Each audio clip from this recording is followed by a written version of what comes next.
반갑습니다. 예, 아무도 안 반가우신 것 같은데요. 수업 시작하기 전에 조금 사과 말씀을 드리면요. 제가 원래 목소리가 괜찮습니다. 근데 이게 원래 제가 여름에 감기를 한 번씩 걸리는데 감기가 7일을 가요. 거짓말 안 하고 딱 7일 가요. 더 가지도 않고 덜 가지도 않고 딱 7일간의 감기를 걸리는데 오늘이 5일째입니다. 그래가지고 한 3일 정도는 목소리가 이럴 가능성이 있는데 그래서 이 날씨에 긴팔 입고 왔잖아요. 수업하겠습니다. 자료를 몇 가지 나눠드렸을 건데 좀 듣다 보면 익숙해지거든요. 예, 언제 나왔는지 모르고 나와요. 여러분들이 저 사람 목소리 바뀌었네? 뭐 이렇게 되는 순간이 올 겁니다. 예. 수강생 가이드라고 되어 있는 자료 잠시 봐주세요. 자료가 여러 개 나가야 되는데 나간 것도 있고 덜 나간 것도 있고 그래요. 첫 번째 보시면 강의 계획서는 진도표거든요. 그 진도표 딱 맞지는 않지만 대강 그 정도 나가니까 강의 계획표 한번 보시고, 그 다음에 수강생 가이드가 있고, 그 다음에 강의 보충 자료는 나가는 날이 있고 안 나가는 날이 있어요. 이제 워크북이 내년 3월이나 아니면 내년 7월 정도 개정이 될 거기 때문에 개정 내용을 조금 반영을 해야 되거든요. 그래서 이제 그 강의 보충 자료가 나갈 것이고, 미시대 나가고 거시대는 별로 안 나갑니다. 거시대는 아래쪽에 다른 책을 드리기 때문에요. 그 다음에 답안 작성 예시 자료라고 드렸습니다.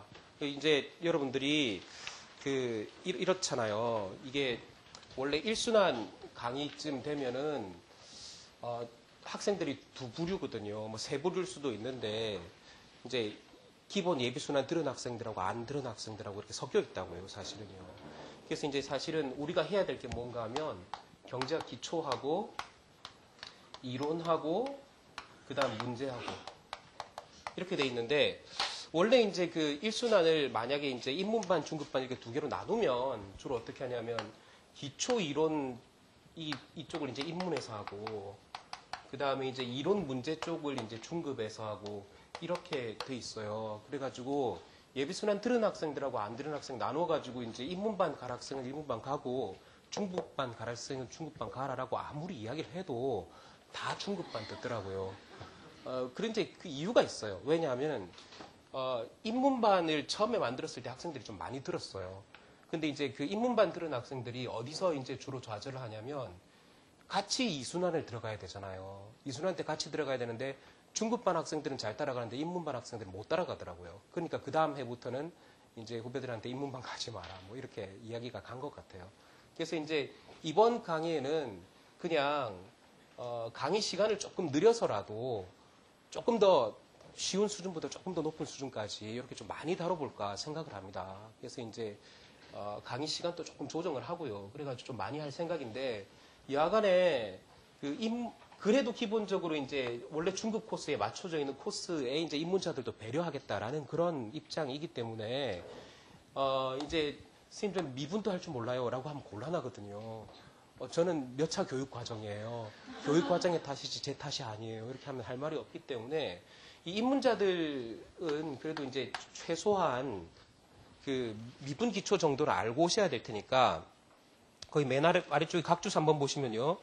경제학 수학 기초를 따로 다루진 않는 대신에 그 2회짜리 무료 특강으로 들을 수 있는 자료 있습니다. 이 강의 반드시 듣고 오십시오. 본인이 만약에 입문자라고 생각이 드신다면요. 입문자는 입문자한테 맞는 공부 방법이 있고, 중상급자는 중상급자한테 맞는 공부 방법이 있습니다. 자기한테 맞는 공부 방법을 해야 됩니다. 자, 그 다음에 책자는 그 연습문제 모음집이라고 해가지고 조그맣게 드린 거 있죠. 그 이제 일단 우리가 이제 입문 과정에서 가장 많이 보는 책이 이중국 교수님 책이었을 거기 때문에 일단 이중국 교수님 책에 나오는 연습 문제가 있고, 그 다음에 여러분들이 스스로 그걸 풀 수 있는 사람이 있고 없는 사람이 있고, 스스로 그걸 풀고 무슨 의미를 갖는지를 아는 사람이 있고, 무슨 의미인지는 모르고 풀 수는 있는 사람들은 있고, 뭐 그럴 거거든요. 그래서 일단 그 문제들을 좀 다루면서 다른 유형의 문제를 좀 보충하는 식으로 이제 이렇게 돼 있고, 거시 때도 책을 한 권 드릴 건데, 거시 때도 아주 얄팍한 책이에요. 그리고 이제 제가 써놓은 거시경제학 입문이라는 책에 있는 연습 문제하고 거기다 보충 문제 조금 추가했습니다. 그렇게 해가지고 진행을 한 생각이고, 그러니까 이제 미시만 받았고 거시 연습 문제하고 거시 경책 입문책은 안 받으셨죠. 거시 경책 입문책은 지금 이제 인쇄 중입니다. 인쇄 중이니까 하루나 이틀 사이에 여러분들이 받으실 수 있을 것이고, 이 책을 드리는 이유는 학생들이 이제 미시 때보다 거시 때가 어렵다라고 이야기하는데 몇 가지 이유가 있어요. 몇 가지 이유 중에 첫 번째는 거시를 하려면 미시를 잘해야 되거든요. 근데 미시를 못 하거든요. 그래서 이제 거시를 못 하는 것이고, 두 번째 이유는 뭔가 하면 미시는 입문 수준의 책을 보면서 거시는 중상급 수준의 책을 봐요. 사실 이제 김경수 박대근 교수님 책이나 그 정은찬 교수님 책 굉장히 어려운 책이거든요. 여러분들이 어려운 책을 보기 때문에 어렵게 느껴져요. 그래서 이제 그 책 가기 전에 좀 먼저 좀 읽고 가면 좋겠다 해가지고 제가 조금 정성껏 썼습니다. 그래서 이 책을 바로 보실 수 있으면 괜찮은데 바로 보기 힘든 분들은, 정은찬 교수님 책을 바로 보기 힘든 분들은 이 책을 한 3번 읽고 가시라 라는 의미에서 쓴 책이니까 이 책을 권합니다. 괜찮습니다. 여러분 한번 읽어보시기를 부탁드리고요. 경제학 리딩스는 그 입문 강의 때는 나눠 드리는데, 이건 뭔가 하면은 그 경제학을 학부에서 배우면 이게 기초교양이라는 게 있잖아요. 뭐 경제학자 유명한 누구도 있었고, 유명한 사건으로서 뭐 19세기 말에 미국의 철도가 건설된 게 어떤 의미를 가지며, 그 다음에 대공황이라는 사건이 얼마나 대단한 사건이냐, 이런 뭐 역사적 이야기 같은 것들, 그런 것들 재밌는 이야기들 있는 거거든요. 수업 내용하고는 관계없어요. 수험은 아니에요, 이거는. 근데 이제 조금 경제에 대한 기초 교양을 쌓고 싶다, 기초 소양 갖고 싶다라는 분들한테는 도움이 될 겁니다. 그래서 필요한 분들만 이거는 이제 구입하도록 이렇게 해놨고요. 그 다음에 이제 요일별 강의 운영돼 있는데, 이게 시험 있는 날 없는 날 뭐 그렇게 있어요. 근데 시험 있는 날 없는 날이라고 생각하지 마시고요. 여러분들은 뭐라고 생각하시냐면, 시험은 매일 있는데 답안 쓰는 날하고 답안 안 쓰는 날이라고 생각하세요. 그래서 이제 퀴즈를 매일 봅니다. 퀴즈를 매일 봐서 그 퀴즈가 거의 모의고사하고 비슷해요.